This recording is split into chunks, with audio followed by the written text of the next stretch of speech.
Oke, terima kasih. Assalamualaikum warahmatullahi wabarakatuh. Pada kesempatan kali ini saya akan mempresentasikan ataupun memaparkan materi mengenai sepak bola di Indonesia. Sebelumnya, selamat datang bagi teman-teman mahasiswa pendidikan olahraga kelas Sukorejo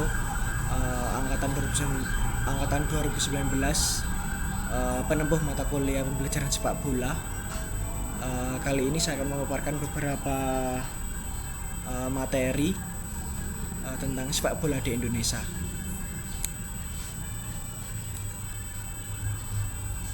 Oke.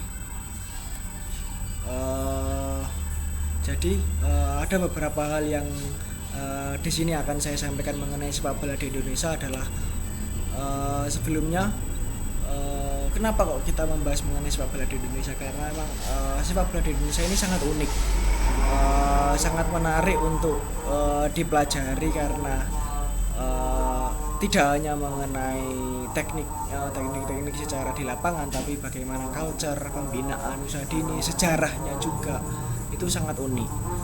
Di situ Bung Karno mengatakan bahwa sepak bola akhirnya menjadi sebuah alat perjuangan bagi bagaimana membangun karakter bangsa, yaitu nasionalisme dan patriotisme.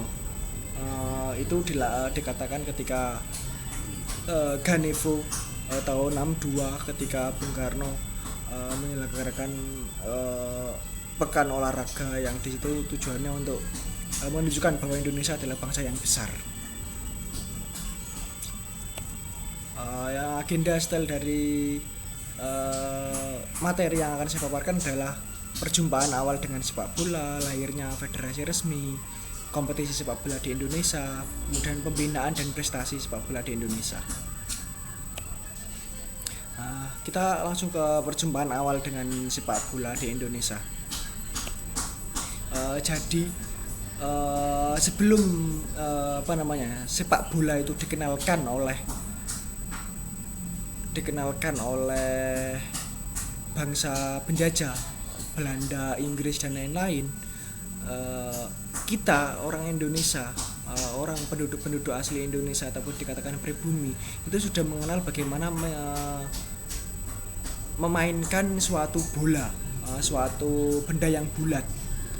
Di situ dinamakan permainan ragu pada abad ke-15, yaitu anak-anak laki-laki pribumi telah memainkan permainan terkait ragu ini, seperti memelihara ragu, kemudian yaitu seperti bambu yang akhirnya pada masa kini ini lebih dikenal dengan takraw, sepak takraw itu tadi ya. Lahirnya sepak takraw itu dari permainan ragu itu tadi. Kemudian pada tahun 1894 muncul suatu klub pertama ataupun sepak bola dikenalkan pertama kali di Surabaya, yaitu seorang anak HBS, Hollands Burgers Schools ataupun sekolah HBS, sekolah Belanda untuk orang-orang Belanda dan juga orang-orang pribumi priai waktu itu. Jadi seorang anak bernama John Edgar mendirikan klub sepak bola bernama Victoria. Kemudian pada tahun 1900-an awal mulai muncul turnamen-turnamen ataupun liga-liga yang di situ di Padang, di Sulawesi, di Maluku, dan juga kemudian tahun 1900 ataupun abad ke-19 awal itu tadi, klub-klub Batavia mulai liga pada tahun 1904. Kemudian tahun 1905 di Sumatera juga muncul suatu perkumpulan liga juga. Di situ kemudian sepak bola mulai dikenal di situ. Kemudian pada tahun 1930-an barulah Indonesia itu membentuk suatu federasi. Jadi sebelum lahirnya PSSI dulu itu namanya adalah NIFU. Kemudian di situ bergabung dengan FIFA dan kemudian mengirimkan tim nasional yang di situ etnis campuran, ada dari Cina, ada dari pribumi, ada dari bangsa Belanda juga, yang memang mewakili, yang di situ memang mewakili Hindia Belanda, menjadi negara Asia pertama yang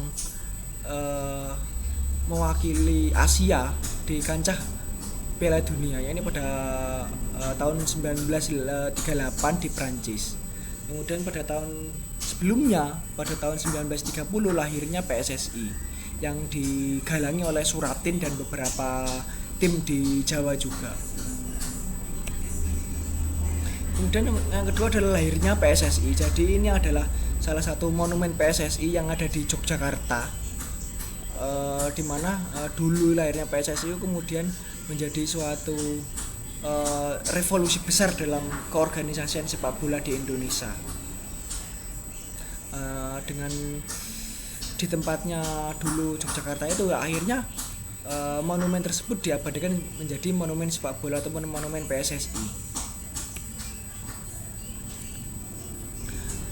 Kemudian perjalanan dari PSSI itu sendiri, sejarah dari lahirnya perjalanan PSSI itu sendiri sampai sekarang yang kemudian terus dilanjutkan, yaitu jelas yang pertama adalah lahirnya PSSI itu tadi tahun 1930, kemudian tahun 1938 menjadi negara Asia pertama yang lolos ke Piala Dunia.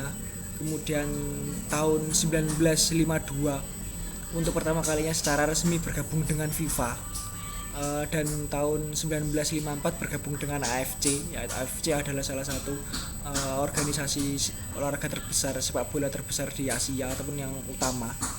Kemudian tahun 1962 menjadi tuan rumah Asian Games, yang di situ juga pembukaan dari stadion baru dari Indonesia yang didirikan oleh Bung Karno. Kemudian barulah tahun depan PSSI juga akan menjadi tuan rumah Piala Dunia, yaitu Piala Dunia U20 yang akan diselenggarakan di beberapa kota di Indonesia juga. Nah, kemudian ini adalah beberapa daftar dari ketua umum PSSI. Sampai saat ini ada 19 ketua umum dari PSSI, mulai dari Suratin, Artono, Maladi, Abdul, sampai kemudian yang ke 19 adalah Muhammad Iriawan, yang mantan dari kepolisian juga. Jadi beberapa pergantian-pergantian ini memang jika teman-teman ada yang mengikuti mengenai perkembangan PSSI, ada begitu gejolak, ada sejarah-sejarah besar seperti mungkin kasus dari Nurdin Halid, kemudian kasus Johar Arifin yang di situ dualisme, kemudian Lanyala, Pak Edi Rahmayadi yang juga begitu intrik juga dari mundur dan lain-lain. Itu adalah beberapa sejarah dari pergantian-pergantian dari ketua umum PSSI. Dan ini adalah struktur organisasinya. Jadi di struktur organisasi, jadi PSSI ini adalah suatu organisasi hierarki. Jadi yang paling tinggi adalah FIFA. Kemudian dari FIFA turun ke AFC di Asia. Kemudian turun ke PSSI. PSSI nanti punya federasi-federasi seperti klub, seperti asosiasi provinsi dan lain-lain. Dimana ketua umum seperti yang saya jelaskan tadi, ketua umumnya adalah Muhammad Iriawan, kemudian wakil ketua 1 adalah Iwan Budianto, ketua umum 2 adalah Cucu Sumantri, kemudian sekretaris jenderal yang menggantikan Ratu Tisa adalah Yunus Nusi, dan wakil sekretaris jenderal adalah Maike Ira Puspita. Di sini PSSI mempunyai suatu exco ataupun anggota eksekutif komite, yang dimana untuk peningkatan prestasinya ada mulai dari Yoyo, kemudian ada Soplani dan lain-lain. Dimana beberapa orang ini ternyata juga menjabat di klub sepak bola. Itu adalah suatu pembahasan yang lain lagi. Kemudian PSSI sendiri mempunyai suatu kompetisi tertinggi dari zaman ke zaman ataupun dari perkembangannya sepak bola di Indonesia. PSSI ini mempunyai suatu liga ataupun suatu turnamen untuk pembinaannya. Jadi Bumpa mengatakan setelah terbentuknya suatu klub sepak bola di suatu negara, agar pembinaan itu bisa berjalan dengan lancar, itu harus adanya suatu kompetisi. Nah, di mana tahun 1931 sampai tahun 79 itu ada namanya Liga Perserikatan. Ini berserikat-serikat. Jadi seperti perkumpulan-perkumpulan. Di mana dulu itu masih zaman sepak bola itu belum dilakukan secara profesional dan lain-lain. Kemudian muncul Liga Utama ataupun lebih dikenal dengan Liga Galatama. Di mana Liga Galatama ini lebih mengandalkan sponsor dari pihak swasta yang dulu identik dengan Liga Dunhill yang dibiayai oleh rokok dan lain-lain. Itu tahun 79 sampai tahun 94. Kemudian ada revolusi tahun 94 sampai 2007 di mana sponsor-sponsor dari rokok dan lain-lain yang itu bertolak belakang dengan statuta PSSI akhirnya dihilangkan dan tetapi ternyata tetap sama. Di situ juga terkenal dari Liga Dani, Liga Jarum dan lain-lain. Di mana Ligina namanya ataupun Liga Divisi Utama, di mana tahun 94 sampai 2007. Jadi di sini ada divisi utama, ada divisi 1, divisi 2. Dulu yang tertinggi adalah divisi utama tahun 94 sampai 2007. Kemudian dulu sistemnya masih sistem wilayah. Jadi dulu itu ada wilayah timur, wilayah barat. Kemudian pada tahun 2008 sampai sekarang meskipun namanya berganti-ganti tapi sistemnya tetap sama, yaitu sistem kompetisi dengan 18 tim. Dulu dikenal dengan ISL, Indonesia Super League, kemudian pernah ada dualisme dengan Indonesia Premier League, kemudian sampai akhirnya sekarang ada Liga 1, kemudian kasta keduanya ada Liga 2, kemudian kasta ketiganya ada Liga 3 dan lain-lain.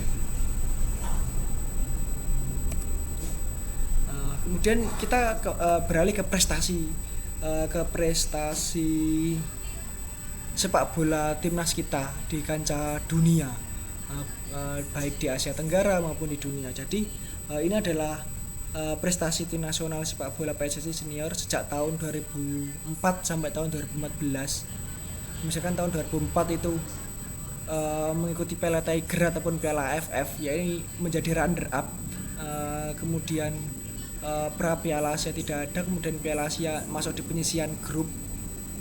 Kemudian tahun 2005 SEA Games hanya peringkat keempat, kemudian Piala Dunia tidak lolos, kemudian 2006 di Piala AFF hanya penyisian grup, kemudian Piala Dunia tidak lolos, kemudian 2007 hanya penyisian grup, kemudian Piala Asia hanya penyisian grup juga.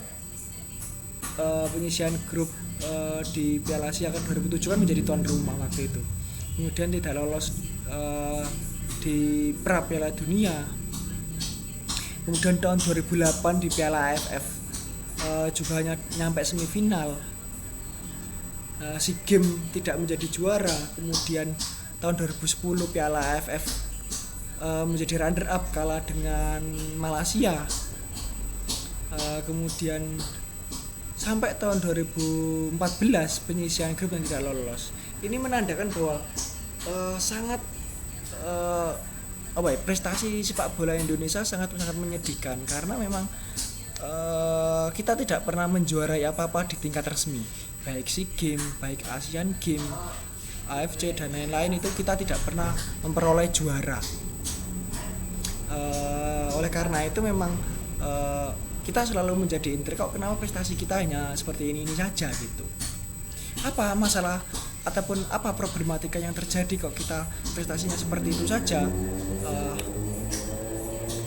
Sebelum kita mengarah ke situ, pembahasan ke situ ataupun pembahasan ke prestasi, kita juga ingin melihat dulu bagaimana prestasi klub lokalnya ataupun klub-klub sepak bola Indonesia ini di Champion Asia maupun di AFC. Tahun 2010 gagal, tahun 2011 juga gagal, 2012 juga gagal, dan praktis hanya di Piala AFC prestasi terbaik yaitu Persipura di 2014 pernah menjadi semifinal. Ini adalah yang paling membanggakan dari prestasi klub Indonesia, yaitu menjadi semifinal di tahun 2014. Kemudian gimana prestasi sepak bola Indonesia itu kok hanya seperti ini saja dan bahkan sangat menyedihkan. Saya ingin pembahasannya sebenarnya sangat banyak, mulai dari pembinaan, kompetisi, federasi, klub-klubnya dan lain-lain. Tapi saya ingin membahas dari suatu pembahasan yang cukup jarang, ataupun sebenarnya sangat sering ditanyakan tapi sangat jarang untuk dikulik. Apakah ada korelasi jumlah penduduk negara dengan prestasi timnas sepak bolanya? Selanjutnya kalau dibalik, apakah ada korelasi jumlah pemain sepak bola suatu negara dengan prestasi timnas sepak bolanya? Untuk yang pertanyaan pertama, mungkin orang-orang akan mengatakan bahwa tidak ada korelasi karena Islandia yang jumlah penduduknya tidak sampai 1 juta saja, kalau hanya beberapa ratus ribu, tapi mereka mampu berprestasi. Kemudian jika kita menoleh ataupun berkiblat pada misalkan Amerika, Cina maupun India, mereka juga sangat menyedihkan, ataupun sangat prestasinya pun tidak terlalu bagus. Amerika pun di Piala Dunia memang selalu lolos tapi tidak pernah juara. Kemudian Cina juga di Asia saja sangat terseok-seok, India pun seperti itu. Itu adalah bagaimana kemudian negara-negara dengan jumlah yang besar tidak ada korelasinya. Tapi kemudian jika dibalik, apakah ada korelasi jumlah pemain sebuah negara dengan prestasi sebuah timnas sepak bolanya? Harusnya yang menjadi yang paling sering menjadi tolak ukur adalah bagaimana kemudian kita dengan jumlah 250 juta lebih penduduk tapi sangat sulit memperoleh pemain-pemain yang berkualitas. Itu adalah pertanyaannya sebenarnya. Baiklah, mari kita telaah satu persatu mengenai jumlah pemain sepak bola negara-negara ASEAN yang sudah disebutkan di atas. Ini Thailand memiliki 1, juta pemain sepak bola, atau representasinya adalah 2,01% dari total 64 juta jiwa penduduknya. Jadi jika dibandingkan dengan penduduknya, representasinya itu di Thailand itu ada 2,01%. Cukup banyak jika dibandingkan. Kemudian Malaysia memiliki 585.000 pemain sepak bola, atau 2,4% dari 24 juta jiwa penduduknya.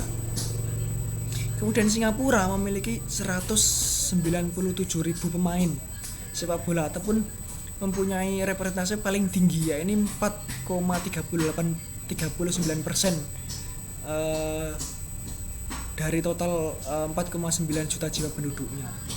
Indonesia yang penduduknya 250 juta jiwa itu tidak mencapai 100.000 dari jumlah pemain sepak bolanya. Ini adalah suatu kemudian jika ada orang yang bertanya, mencari pemain 11 dengan 11 pemain terbaik dari 250 juta jiwa saja kok sulit ya. Nah, kita kembali lagi, pemain kita aja hanya 67.000, bagaimana kita mau mencari sedangkan Thailand itu mempunyai 1,3 juta pemain. Ya, tentu akan lebih mudah mencarinya dibandingkan dengan Indonesia. Ini seperti kita itu seperti mencari suatu jarum di atas tumpukan jerami. Jadi kita tuh mempunyai penduduk yang banyak, berjuta-juta, ratusan juta, tapi kita tidak mempunyai banyak pemain sepak bola yang dapat diandalkan. Foto ini adalah salah satu bentuk bagaimana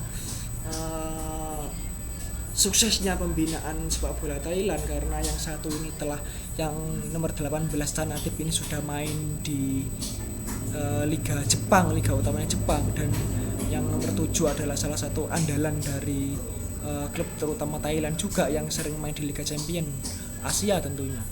Nah, itu adalah bagaimana kemudian jumlah, meskipun tidak ada korelasinya, tapi jumlah pemain kita itu sangat kalah jauh dengan negara-negara tetangga.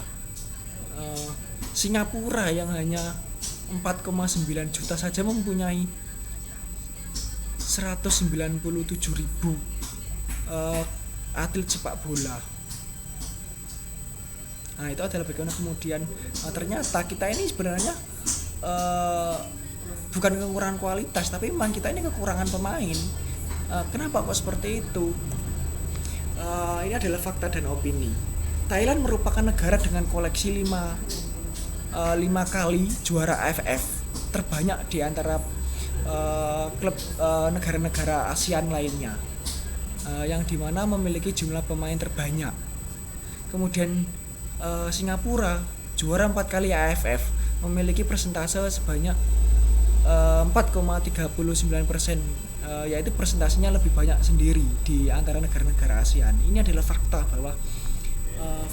bahwa meskipun jumlah penduduk itu tidak mempengaruhi prestasi suatu negara di sepak bola, tapi dengan semakin memperbanyak jumlah pemain sepak bola di Indonesia itu akan meningkatkan prestasi. Opininya seperti apa? Jadi wajar Indonesia belum bisa berprestasi jika melihat persentase jumlah pemain sepak bola yang bahkan masih jauh dari 1% dari jumlah penduduknya. Kemudian pertama, sangat tidak relevan jika masih ada ungkapan mencari 11 pemain saja tidak bisa dari 250 juta jiwa penduduk Indonesia, ya karena memang pemain kita tidak lebih dari 1 juta. Kemudian suatu anomali di balik fakta dari angka tersebut bahwa sepak bola merupakan olahraga nomor 1 di Indonesia. Sepak bola merupakan suatu yang sangat digandrungi baik dari supporter, anak-anak dan lain-lain, bahkan orang tua. Tapi ternyata apa?